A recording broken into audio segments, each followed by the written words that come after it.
Alrighty, well, I hope you guys like that nice corny little thing that I got going on there, also known as that. And the reason I have that is because a lot of people, and I've said it multiple times, I go into a little bit more practical advice. I know you guys like the practical advice, so I'm going to be going into that on my videos, essentially the 6 steps or the 3 ways or whatever. What's going on, Erwin? How we doing?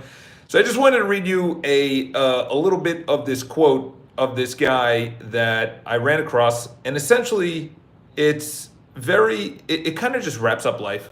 So his name is Andy Stumpf. He's a SEAL instructor. I just posted on Instagram the actual quote. But he goes into it and he says, everyone wants to be a frogman on Friday. Everyone wants to be a frogman on Friday. In other words, a frogman is a SEAL. Everyone wants to be that person. Oh man, I saw that movie and this guy looked amazing. He was crushing it. What do you mean by that? Well, he was good with the girls, or you saw a movie and they had a ton of money, or the business was exploding. But you don't see everything before then. You don't see that person that's hosting the trophy and all those days that they were at the gym, all those times that they were getting rejected in person, all those times that building up the business, all the failures, all the people that told them no, all the people that said you shouldn't do this, it's a waste of time, it's a waste of money, all that hundreds of thousands of dollars that people have spent. And by the way, I'm not even including self-doubt. So he goes into it. I'm going to skip to the last part. And you could read the whole quote on Instagram, which essentially says, I've noticed that most people focus on the illusion of the shiny object. The shiny object is anything that we see and we compare ourselves to. Okay, I'm actually reading through, was it a book? Yeah, I'm reading through a book right now. It's called Something Social, and I can actually look it up. It's a great book, and I'm actually reading it listening to it, the social something. And it's essentially us as we evolve, we become social creatures. And nowadays it's actually a little bit different because our socialness is online. Our socialness is comparing ourselves to other people. That's why Instagram is perfect. Instagram can give you that fix of little videos, which is the stories. Instagram also gives you a fix of photos. So if you like photos, you can then scroll through. And by the way, it always gives you something new, okay? You're not actually committing the goal. I didn't read that, you retracted it. But essentially, Instagram shows you where you are in the hierarchy of needs. You're within the other people that are playing the game of life. You know how many followers you have, what your engagement is, what your contribution is to life, to your friends, to family, to other people. You can see all of that, okay? So when you compare yourself to something that you see, you have no idea what that person went through. I look at someone, I'll give you an example. Here in New York City, you've probably seen him on the show, Frederick Eklund. He's from Sweden. Ryan Serhant from Boston. Louis Ortiz, he's from Puerto Rico. All these guys that were successful in real estate, we have no idea what their background was. We have no idea what happened. All we see them is posting a loft worth $8.5 million. All we see is that they're doing hundreds of thousands. I realize that when you have a goal, you're not really committing to that goal, but to the habits. Very well played on that one. It is the process that you're committing to. You're committing yourself to the process of doing it every single day. I was just watching a great Bob Proctor video. Highly recommend you check out his latest one. And it's essentially 3 panelists, okay? And they're all saying the one word that came to their mind. And the number one word that they both said was attitude. It's great to have an attitude when shit's going good. It's great to post that Charles Botensten is coming out of a pool and he's just absolutely dominating. It's not so great when it's cold, when you snooze your alarm and you don't want to get up, when you're exhausted this morning like I was, but you still have to get up and you tell yourself, no, I'll go tomorrow. It's not a big deal. I'll do this tomorrow. It's committing to the process, as you said. The end goal is the result, okay? That's something you can't even see yet, okay? The lagging factors are the pounds you lost or the money you've made. But what are the leading indicators that you're actually getting to your goal? The leading indicators are, did you go to the gym? Did you have a healthy meal? Did you approach that pretty girl?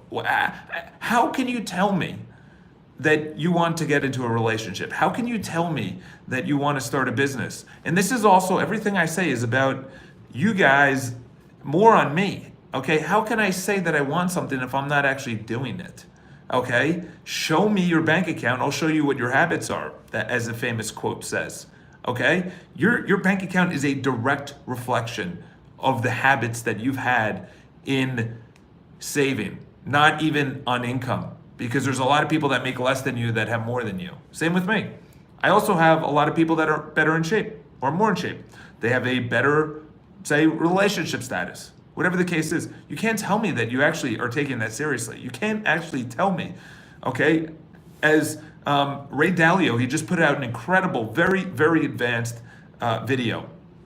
And I saw the video of Bob's, it was old, blah, blah, blah. So it was the newest one, the 3 people that are up on stage. You still have that came out today or yesterday or something like that? Listen, Ray Dalio came out with something very interesting, is that he said, if you can't actually tell the truth to yourself, you're not going to be able to tell the truth to other people. Okay? So we think like being honest with other people, wow, that's ballsy. Well, why don't you be, you're fat, or I'm broke, or I'm not making sales calls. Stop being soft. Okay, I was having a discussion. It was actually a buddy of mine, and he was complaining about something. I'm like, dude, you're soft. You really softened up since I last. Something so small, something so trivial. You know, as we were discussing on Sunday watching football. I'm like, dude, what? This isn't the person that I grew up with. I'm like, get over it. Come on.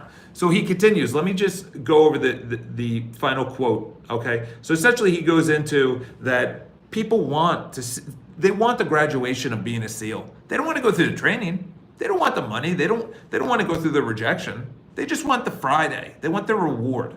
Okay? I'm talking to you guys as much as I'm talking to myself.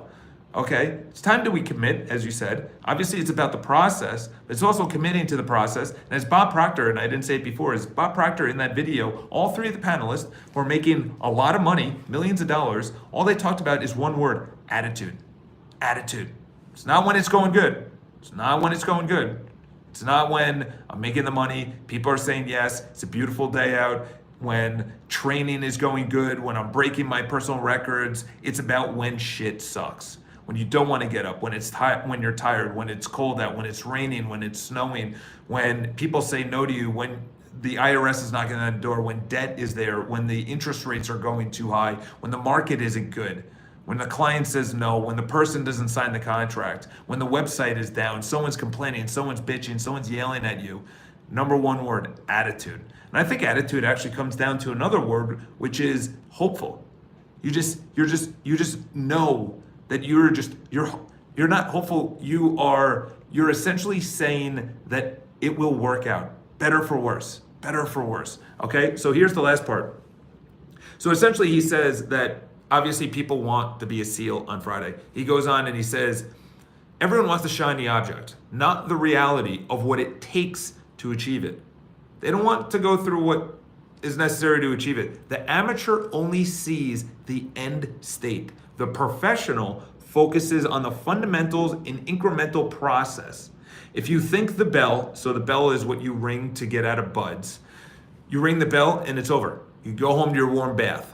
Go home to your spouse, go home to food, whatever you want. If you think the bell doesn't exist in your life, your eyes are closed. It's everywhere. The only difference between the bell in buds, in other words, Navy SEAL training, the only difference between the buds bell and everyone else is that the buds bell, when you ring it, the outcome is instant. You just end training, continues. And this is where it comes into real life. Laziness, procrastination, selfishness, lack of discipline. You fill in the blank. All the small rings of the bell. The bell is everywhere. It's always calling you. Ring it enough times, and you will find yourself looking back filled with regrets. Everyone wants to be a frogman on Friday, but they're never willing to give it up on Tuesday. So in other words, when shit sucks on Tuesday, you know that there's a potential end goal on Friday. Continuing. Just quit. Just quit. It's so easy. It's so easy. You don't make the phone calls. Don't go to the gym. Don't eat right. Don't approach that person. Don't ask for the sale. Don't ask if they actually want to move forward, if they want to sign a contract, build that website, build your business, anything like that. You know, either the suffer of pain or the pain of regret. Discipline or regret. Listen, I could tell you only this year do I actually fully embody emotionally the actual process of regret. Only until this year. I didn't need to age anymore, okay? I look around and I see people that are older and I'm like, I don't want that life. I don't want that life. That life that I saw at the gym, overweight and your wife, you're not having sex anymore. I was gonna say fucking, but you're not having sex anymore. Your kids are, mediocre. Your life is mediocre. You're in a dead end job. You're all right in shape. I don't want that life. I saw that and I'm like, I need to change now so I'm not that 43-year-old. So I am not that 53-year-old. Even the people on the panel, I don't want to be that life. Dude, I'm 33, 34. I don't even know how old I am right now. Okay? You don't want that life. That's my why. That's my why. Okay? And that's when this morning when I go, you know what? I was out for my sister's birthday last night. Till pretty late. Had a couple of drinks. It doesn't take me a lot now to get drunk. So I had like 5 IPAs. All right? Doing pretty good on the alcohol spectrum. I could have laid it up and said, you know what? I'm not gonna go to the gym today.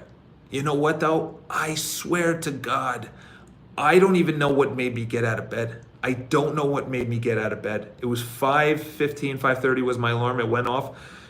I don't know what got me out of bed. I don't know what got me on that bike in 22-degree weather and biked 40 blocks to the gym to make sure that, actually, no, I went in West Chelsea, which is only about 15-minute ride, 10-minute ride. I don't know what it was. I don't. I walked in and I'm like, I can't believe I'm here. I'm tired. I'm exhausted. It's probably on my face. I have to train. It's 4:30 now. I'm meeting someone at the pool at 5 o'clock. I have to go for a swim after this. I got my bag right down here, right there. It's got my swim cap, my goggles, my little tighty-whitey gym clothes. Dude, I'm telling you right now, you have to find what is it. And I'll let you guys go because I know you guys are, you're super busy and everything else. I would say that the reason I've spent so much time on mindset is I've noticed the comparison. I've noticed the comparison. The new why is the triathlon. I felt stuck. I felt that I wasn't busy enough. I felt that I wasn't really doing enough. I felt like I wasn't contributing anything. So I was like, what the fuck is gonna push me? A triathlon is definitely gonna push you, okay? Running, I don't really like running. Swimming, it's all right.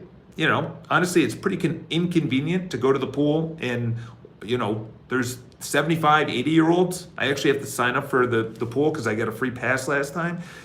There's old people there. They look at you weird. They got their balls out. It's not like the greatest thing. The gym is extremely old. It's built like in the 50s. It's not the greatest experience. But you know what? That kind of makes you, a little bit solidified. So what I'm going to leave you with is that there has to be a reason, or else all the practical advice isn't going to make sense. The practical advice of me saying, why don't you wake up at 5:30 and go to the gym and meditate and write and visualize and journal and then eat health. There is no why. So I'll give you really quick, and I know I said I was going to go. My why on eating properly is that I am postponing all of the shit that's going to happen to my body. Dementia, number one. My father, he's losing his memory, which fucking sucks. But number one is my mind. I got to keep it sharp. Number two is I was just with a client. He's in horrific shape. He's not doing well, and he's smoking, and he's got a cane, and he's got a lazy eye. There's just a lot of things going on, and I'm looking at it, and I'm like, I don't want to be that person. So I'm looking at it in the future, and I'm saying my mind has to be sharp. So I postpone dementia. Everything, chess, learning an instrument, learning a new thing, any new experience, anything that connects. I also just am about to do neurons that fire together, wire together. That is so important because they say if you don't do it for even a week, neurons start breaking up. Imagine a month or a year, you forget to do something, that the neurons are not there together anymore. Everything I've read it's literally, it doesn't stop. There is no end. There is no end where I stop eating correctly or I stop going to there is no end. the reason I'm doing the triathlon now is because I can't do it at 45, 50, 55. I'm not gonna be able to do it then. Like maybe I am, but it's gonna hurt a lot more, okay? Joints and back and everything else, it's not gonna be really pieced together. I'm still gonna be going to the gym all the time, still gonna be picking weights up and putting them down. But you know what? If I eat properly, I get my mindset correct. Today I did a video on heart rate. You have to measure your heart rate. You have to, heart rate is accumulation of everything. Almost every big YouTube has attention grabbing. Has, if you want to grab their attention, look at the water challenge. That's and utilize that. I know. Listen, I don't know why YouTube. I'm not, blowing up on YouTube. Honestly, do I want it to happen? Yeah, but I think honestly, focusing, and if I'm more successful in real estate, I'm going to be able to play or put a lot more money into video, graphics, animation. There's a lot of things that I want to do with that. I want people to be writing out, say, these videos into a blog form so it's SEO friendly, things like that. But I have to tell you is that the last month has probably been the biggest monumental shift in my mind ever at any time, okay? Between Atomic Habits and David Goggins' book, it has just skyrocketed where I am. Removing distractions, being able to recognize what is not leading to success, what is hindering my success, and challenging myself, which is the triathlon, which is structuring my day, which is ensuring that I get in all the workouts. So I don't even know what I talked about during this. It was more of just a rant outside of the fact that I think I want this shiny object, but I enjoy the process. And this quote kind of solidifies it. If you want to see the full one, as mentioned, it's on Instagram. But as a SEAL instructor, have an amazing day. Not me, but essentially that's what they're saying. Have an amazing day. Challenge yourself. Start small. Get your mind right. Read the book and understand it's not going to be fucking easy. No one's going to give it to you. You're not entitled to it just because you get licensed, just because you show up, just because you're human, just because you're alive, just because you're whatever. No one's going to give you anything, okay? You don't deserve it. There's way too much competition. Make $1 million in real estate. Are they lying? No, they can. And turn their views. Yeah, you know what? I don't know. Attention grabbing. Maybe I don't have the balls for that. Maybe I don't want to be called out for the clickbait headlines. I don't know. I have no idea. But I kind of like where I am now. So then when I do blow up, when I do start on the speaking circuit, I can say, oh, by the way, remember when I was getting 27 views on my videos? Remember when there was 3 people, and I appreciate you guys? Remember when there's 3 people live? Or when I shake hands with you guys at my first speaking engagement? Or you're like, I was there when it was just 3 of us, 4 of us, whatever.